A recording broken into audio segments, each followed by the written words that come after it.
Hey everyone, it's Baron. Path of Exile 2's first major update, Dawn of the Hunt, is right around the corner and everyone is thinking about their league starter build, so I'm here to toss around some ideas with you that you may find helpful. We do have patch note information, which helps make our decision, and some additional crucial information about gem damage numbers only just came out as I was in final editing of this video, so any recommendations made by me or anyone else before we have fully analyzed those numbers should be taken with a big grain of salt until we see how they shake out. I'm not going to give you any clickbait, oh my god, you have to play this build, or any, this is total bait and you shouldn't play this build because, well, first of all, that's just not my style, and then also we don't have the information to know any of that for sure. No one knows exactly how good or bad anything will be, and anyone saying otherwise is either mistaken or else trying to bait you. With that said, we can at least make some educated guesses. This is just 5 builds that look promising but would be brand new, 5 builds that worked well last league, and then 5 that should be treated with caution and potentially avoided if you are risk averse. So I'll start with that last category since you know I like to get the bad news out of the way first. After that, I'll cover 5 known builds by trusted content creators that worked last league and either took limited nerfs or even some buffs for the upcoming patch. These are all going to come with links to content creators who I am familiar with and trust. A side note about that, so the thing about a new game like Path of Exile 2 is that it comes with a proliferation of new content creators, some of whom will stick around long term and some of whom won't. It can be difficult to assess which of them are knowledgeable, trustworthy, consistent, and who don't fall victim to the trap of posting clickbait.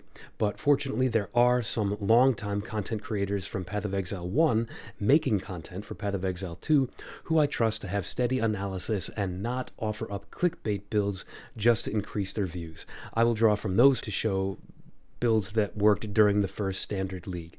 After those 5, I'll cover more speculative territory, get into that things for the more adventurous among you.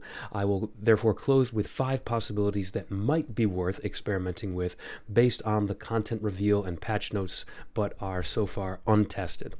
So let's get that bad news done and move on. Number 1, starting with the obvious one to get that out of the way, Ice Strike Invoker or Gemling Legionnaire, and really any related elemental quarterstaff builds using similar setups. As anticipated, these builds took double, triple, even quadruple tap nerfs. Some of those individual nerfs were broad and affected many builds, but not many builds were affected by such a focused confluence of nerfs as these elemental quarterstaff builds. Now, for all we know, the power and flexibility of those builds may mean that in the end, they remain viable, and some folks I do trust are speculating that the builds will survive just fine. Gem information came out as I was recording this video, like I said, and it does look like Herald of Ice can still work with the, oh my god, I'm going to mispronounce this, Porkirkon ring. Incidentally, side note, that is a name of a town in the Arctic Circle. Fun little nod there. In any case, if you are interested in hearing an expert on the build comment on why he thinks the build will do okay after the nerfs, check out Ron Array's video, which I will link in the description. However, if you want to play it safe, between the removal of Grim Feast, the removal of Herald's ability to chain off one another, the evasion nerf to Invoker, and the item nerfs to Pillar of the Caged God and Hand of Wisdom in Action, I recommend steering clear of these for the time being, again, if you are risk averse. Number 2. Next up is kind of an unexpected nerf, and one that was actually on my short list of possible skills to try this league, but from what I can see, it's looking pretty dead in the water. I was thinking of trying a Hexblast Lich, but somewhat unexpectedly, Grinding Gear Games has substantially nerfed Hexblast by requiring skills, curses, to have half their duration expired before Hexblast can produce its signature explosion. This means that hexes with infinite duration, like those applied by Blasphemy, cannot be detonated in any way, and those applied by traditional means will take several additional seconds to become viable for explosions. The number of explosions has also been reduced, though the base damage of the spell has been increased, turning it into a sort of nuke option, comparable to like a Hammer of the Gods kind of a thing, but it is a pretty clunky one with all these restrictions. So although this would have been an interesting build idea, and there may be some path you have to gimmick your way into a very short duration curse, we shouldn't approach this build as though it has anything like the power and smoothness of the Path of Exile 1 counterpart, Hexblast. It's basically a totally different skill now, so I can't recommend league starting it. Number 3, minion builds generally, but more specifically those that were very spirit intensive. Disguised as a bug fix, a substantial nerf to minion builds was hidden deep in the patch notes, removing the ability to increase spirit gain from your scepters by applying quality to them. That is gone now. High DPS minion builds will likely be fine since they can stomach the loss of a few minions that's represented by this loss of spirit, but anything that struggled to field enough minions before to handle the content will find themselves at a noticeable disadvantage with this nerf. So if you are not confident in a specific minion build, consider avoiding it unless some unexpected gem changes that we haven't analyzed yet offset that spirit nerf. With that said, anything that KayGaming or GhazzyTV put out will likely be playable even with the nerf, so this isn't a hard and fast rule. Trust the experts on this one. Number 4, Stormweaver in general, and more specifically the popular Spark Archmage Lightning variant. Much like the Ice Strike build, this build took hits from several directions. Arcane Surge per mana is nerfed, Exposure is nerfed, Shock Magnitude nerfed, and then the Spark Gem and Archmage buff themselves also nerfed. So once again, much like the Invoker, we may find that after some experimentation, adaptation, this is still a strong build, but there is also the possibility that the nerfs were overdone. So again, if you are risk averse, maybe keep an eye on this one from afar and see how it goes before committing to it. And then number 5, Acolyte of Chayula in general. Maybe a bit of a cheap shot to use this as one of my 5, but with the fairly extensive section of patch notes dedicated to ascendancy changes, I kind of expected that Acolyte of Chayula would get some love based on its prior poor performance. Unfortunately, I just can't see that that's the case. He is receiving some support quality of life for his Flames of Chayula via the new Remnant support gems, and he did receive a modest numerical buff to the Darkness mechanic, which can be used for either offense or defense, but it's not clear to me that these together would be anything like a sufficient enough power boost to consider giving this class a second chance. Darkness requires investing 2 or even 3 of your precious 4 ascendancy points, and doing so gives up all minions and buffs because you sacrifice spirit to take darkness. So I just don't know if the value proposition is there. If you want to try and make the new Remnant supports work, maybe there's something you could cobble together, but if you're looking for a fairly safe league starter, this is not it. And then after that, before we move on, just some honorable mentions in this category of being wary. Also be wary of builds that use concoctions with bow and quiver items for buffs, builds that use non-stun builds but then use a weapon swap for Hammer of the Gods, anything that uses Archmage generally, or getting constant charge consumption by constant charge generation through Combat Frenzy. All of that, any of that, has been nerfed or modified in some way, so be on the lookout for builds that rely on those and be cautious with them. But with that, let's get to some ideas of builds you could play, starting with builds that already have existing guides.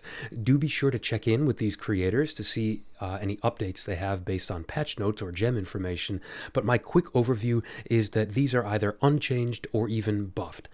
Apologies in advance that I don't have any pure spellcasters on this list, but all the major builds I'm aware of that had guides for spellcasters took some nerfs. It wouldn't surprise me in the end if some of them wound up being better and stronger than some of the builds I am including on the list, but we just don't know yet, so I'm adopting a kind of better safe than sorry, better the devil you know type attitude. So let's jump in. First of all, Slam Armour Explosion Warbringer by Woolie. Not the first time I've recommended a Woolie build, probably not the last. With a fun, energetic attitude and a consistent focus on the fine details of slam skills throughout PoE 1 and 2, Woolie will walk you through this leveling into the endgame and make a fun build out of it. Is it the strongest build ever? No, but it's got big satisfying bonks and it is worth a look. Number 2, Glacial Bolt Witchhunter by Big Ducks. Big Ducks has been making builds a long time, and this one is using the Witchhunter, which saw only buffs this patch, including both more damage and more defenses. As an added bonus, crossbows in general are getting a substantial buff themselves. Now, according to the patch notes, rolling with modifiers more appropriate to two-handed weapons instead of the one-handed modifiers they had previously.